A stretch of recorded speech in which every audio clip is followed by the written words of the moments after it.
Jennifer Roberts here, Pod Queen. It always happens. Every time. Although, I'm getting a little sick of it. Are you? I almost need to record it ahead of time because I'm like clenching my teeth. But it's my tagline. What am I supposed to do? I don't know. Well, I gotta work it out. Okay. So I have Carrie Hensley with me again today. You were on an earlier episode with your husband. I was. We've ditched him. It's just girls. Yeah. We didn't need him, right? He's babysitting. Why not? Yeah. That's right. Kids are sleeping. Yeah, he talked about how he wanted to birth babies and you were on the platform and now it's working out. That's true. Because this is a big deal, Carrie. This is like a major network show. This isn't just my own YouTube channel. No, this is huge. We're talking international audience here. Yeah, that's right. Huge. Yeah. So since we're such a big deal, I thought we would talk about the dance in a woman's life when you feel called into ministry in particular, or, you know, it doesn't have to be in a ministry. It could be, you know, you are destined to be a CEO of a company. There's maybe a broader range of leadership that, you know, a woman feels called into. We get married, we have children. You know, it's the dance of how do we do this? Because I know I've been on a journey for many years, and it is a dance because in my life, I want to be a good mom. Yeah, absolutely. And children are a gift from God. I want to view them as such. But I burn with things other than just being in the home. And what do you do? Like, has that been part of your story? Oh my, yes. I had a long process of learning that dance, and I'm still in the middle of it because I'm still a rookie of rookies. Right. So, I mean, I'm going to be 29 in a few months, and so we've been married for almost 4 years. But we have 2 kids, and learning the dance between that is just tricky. Like, I think our schedule probably changes almost every other day. Yeah. Like, you have to rewrite it every other day. Not like we have variety in our life. It's like, oh, that's not working either. Right. And so it's taken us a while to kind of find our stride. But one of the things that I had in my heart before we got married was to do all sorts of ministry stuff. Yeah. And it was, you know, teaching, preaching, the whole deal. And my plan was I graduated from IHOP-U in 2008. And so I was on the track to be teaching, be in the heart of everything. I always wanted to be at the center of the action, wherever that was and whatever that meant. Right. But I was so filled with selfish ambition and pride. I mean, it was really a lot of that. As are all human beings. And so I had no idea the blind spots that I had in terms of my goals and what I was reaching towards. Right. But there was still the genuine fire in my heart going, I want to serve Jesus with all of my energy, and I want to give leadership and strength to places that were weak, and I knew my gift mix. And so there were things that I was reaching for that were probably a little bit lofty, but it was because I had a genuine heart to serve the Lord and to give leadership, and I'm just kind of built that way. Right. And so in 2008, I graduate from IHOP-U. I'm planning a wedding because my husband and I were about to get married in the next 4-ish months. And but after that, right towards the end of that engagement season, I was looking at what I'm going to do next. And so I had the wedding planned within, you know, like a few weeks of getting engaged. Right. And so I was just kind of waiting around until fall. But for me, my big reach and my big desire was to get more education, to be credentialed in a way that worked everywhere. It wasn't just an IHOP, you know, recognition or whatever. So I was looking at getting my MDiv, and I was going to reach for ordination and all sorts of things because I was wanting to not just be able to serve within the IHOP context. And so I had all these ideas, and Zach and I were like, we're going to wait probably 2-3 years before we have kids because we just had a ton of stuff we wanted to do. And a month after getting married, we get pregnant with our first. And surprise! So I was going, okay, well, revise it a little bit, but basically just sprinkle a kid in there, and it's fine. It'll be easy. So, So my idea of babies was that they slept all the time. Well, of course. They were easy. And a lot of people that I knew were like, yeah, totally. You know, strap that baby on your back and you keep preaching. And so I was on that track. And then I found out about morning sickness, which was a whole different ballgame that I just could not have anticipated, and I couldn't have anticipated. You can't schedule that, can you? That 18 weeks of horrible morning sickness was going to be factored into that. Oh, that's awful. So I was in bed for 3-4 months, and my husband is in the throes of tons of ministry, and he's getting his hands on experience with a whole new crowd of people, starting to work with teenagers. And I'm in bed watching Planet Earth like every day, just like, oh, I couldn't leave the bedroom because every smell in the house just drove me crazy. It was the only room that I could like incubate myself. Yeah.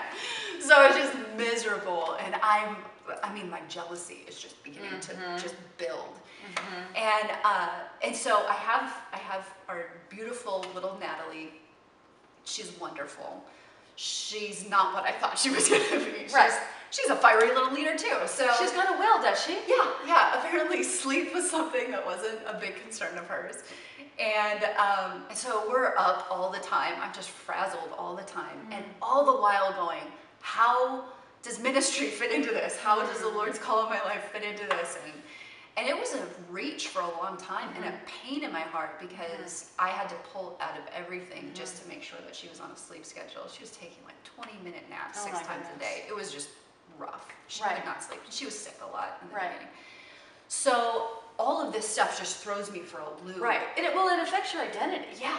In a huge way. Yeah, and my identity was so knit to my ministry assignment that I was thinking like, it's all bets are off. I don't know. Right, because you have all those words that people have spoken over you, and expectations, and leaders have called you forth, and this is your time to shine. And exactly. Yeah, shocking. And so it was a big shock to my system, and within a few months, the Lord calms me down and begins to reaffirm those things, but basically said, okay, here's what you need to understand. That pace that you were living, because I was living 80 miles an hour, just everything, fasting like crazy, studying like crazy, being busy like crazy, being at every meeting. All of a sudden, it hit me, and the Lord just whispered to my spirit, but it was so clear that path that I was on, and that schedule specifically that I was on, had reached its expiration date. And now I'm having to start with a completely blank slate and learn how to be fiery in a totally different setting without anyone governing it, just me and the Lord figuring out how to do it. Which is way harder. Yeah. Oh, yeah. Because there's no expectations necessarily, being placed upon you. It's just a little girl who doesn't know that you're anointed and doesn't care. No matter how much you tell her. She's sitting there drooling all over herself. And I took a good probably 2 years of just being, behind the scenes and loving my little girl and learning how to let the Lord love me in that place and reaching towards Him. And I didn't do great, but I was getting to the point where my heart was reaching for Him without anyone looking over my shoulder and saying, you're doing a good job. Because there's no affirmation. It's just, your daughter's not crying, Right. So my heart began to bloom in that place. And I learned so much about intimacy with Jesus in such a different way than I could have ever learned in the context that I was in previously. Right. That's incredible. Yeah. So tell me about what would you say to someone like you? and they're in that wrestle, and maybe they just found out they're pregnant. It's a big surprise. Yeah. What would you say? Oh my. I don't even know necessarily if I can put language to how important it is to not put stock in only what your ministry assignment is. Because we use the words calling, we use the word destiny so much that we automatically link our sum total and the most important thing about us with that, External word expression. Yeah. And it becomes the American dream inserted into Christianity. And it becomes something that you want to use all of your energy to pour into, which I understand. And I mean, I'm type A personality, so I get that. But the thing that that the Lord just began to pull out of me was the ambition thing so knit to my ministry expression. I began to realize that it wasn't necessarily my calling that was the sum total of my existence. And that's a huge thing that people can tell you, but you don't buy into until you actually begin to walk through it with the Lord. Yeah. But I began to realize how much ambition was filling my heart and how much I put stock in who I was based on what I was doing externally, Right. in ministry specifically. Right. And that's not and being in the necessarily know. true. Yeah. You know, being in the know, being in the meetings, Yeah. being there, you feel a part of it, you're connected to a bigger vision. Yep. And then you find out you're at home with a child, Yep. and it's like, who am I now? Yeah. And the fear of missing out is very real in that situation. Yeah. And it becomes almost a place where the enemy can torment. Yes. Oh, For sure. accusation is huge because there's no other voice going on except for your dialogue with the Lord, which is hopefully happening. But, you know, being a weak person like me, I mean, you're sitting there wondering how much is you, how much is the Lord, you know?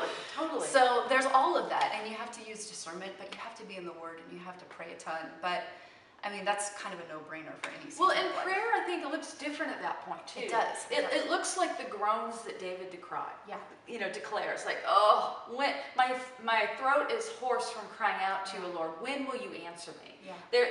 I think motherhood in me created a desperation. God, I have to have you. I can't do this. What am I doing? Yeah. I'm in over my head. Yeah. And so in my journey, I found out I can get gold through this. Because I found out I was impatient. I didn't know that before. I was angry. I had no idea. How was a 2-year-old stronger than me? You know what I mean? Like, But if his power is perfected in weakness, well then okay, I can get something out of this. Yeah. Instead of the lie of, I'm just going to take a sabbatical from God for 18 years, and then we'll get back into it when the kids are out of the house. Right. Are you finding that as well? And that was a fear that I had. I was afraid of pulling back because I was afraid that I was going to lose ground. Right. And which is a lie.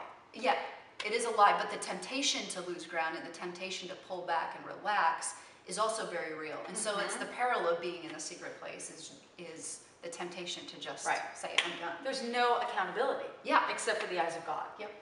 And you find out who you're living for at that moment. You Oh, know? for sure. And so I spent some pretty serious time talking to the Lord about that because I was so afraid that I was going to lose ground. And there were times when I did, and I had to catch up, and I had to really fight for gaining ground. And it was a daily battle, but today is the day of salvation. It's a real verse that really matters when you're in that place. Absolutely. And so, so the sanctifying fire for me in motherhood was because, for one, I'm not naturally bent that way. Like I had to learn what it's like to nurture somebody, you know. I had to learn what it's like to really just adore being with my kids and adore just being in that quiet solitude. I liked the action. I liked to be busy. And but during those times, those little tiny prayers before the Lord where you don't even necessarily articulate the full sentence because you don't have time to think about it. You're just going words like, Lord, you know my heart, you know, and back to the laundry. Or Lord, you know my desires. I place them before you. And I had to yield my heart to the Lord on a regular basis. And I still do all the time. It's constant. And even though now I'm more involved than I was a couple years ago with 2 kids, I'm going, I have to yield my heart before the Lord on a regular basis throughout the day. Not just every day, but several times a day to gain ground and to reach for the Lord. And so being patient with yourself and knowing that this time always feels like forever when you're just getting into it. It always feels like it's going to be forever. And there was one thing that you said to me a few years ago that I remember because it was so timely. We're at an awakening meeting, I think, and you were like, it doesn't last forever. Look at my son. He's sitting there playing with his buddies, and it's so easy. And he was like, 8 or something, 7 or 8. And I'm sitting there going, oh, thank God. Like, I didn't know that because it feels like it's going to be forever. The days are long. The years are short. It does go by really, really fast. And so, So there's hope. Yeah. And especially if you're pregnant and you're in shock, it's okay to feel this. It doesn't mean you're going to be a bad mother. Yeah. We just want to lift condemnation off you. And who Jesus says you are is still who you are. Yeah. And there's nothing about me that changed when I became a mom. I still think the same. I still like the same things. I still have the same taste buds. I just now have a baby. Yeah. And it's, in a sense, it's awesome. I mean, It's a beautiful way to die. Yeah. You know what I mean? Like Yeah. some people are in prison camps. I'm at home with my children that I adore. Okay, I can do this. Yeah. It's better than being in front of a firing squad. Oh man. And Just a being thought. being a friend of the bridegroom to your children is huge. Absolutely. And raising them up in righteousness is a massive, massive entrustment from the Lord. True. And entrustment from the Lord, that's the critical phrase. When we see our children as that we're truly discipling eternal beings. Yeah. Wow. Yeah. Well, why am I looking for a church to plant? I got one. Yeah, I mean, exactly. it's a big deal. Truly. So you can do it, women.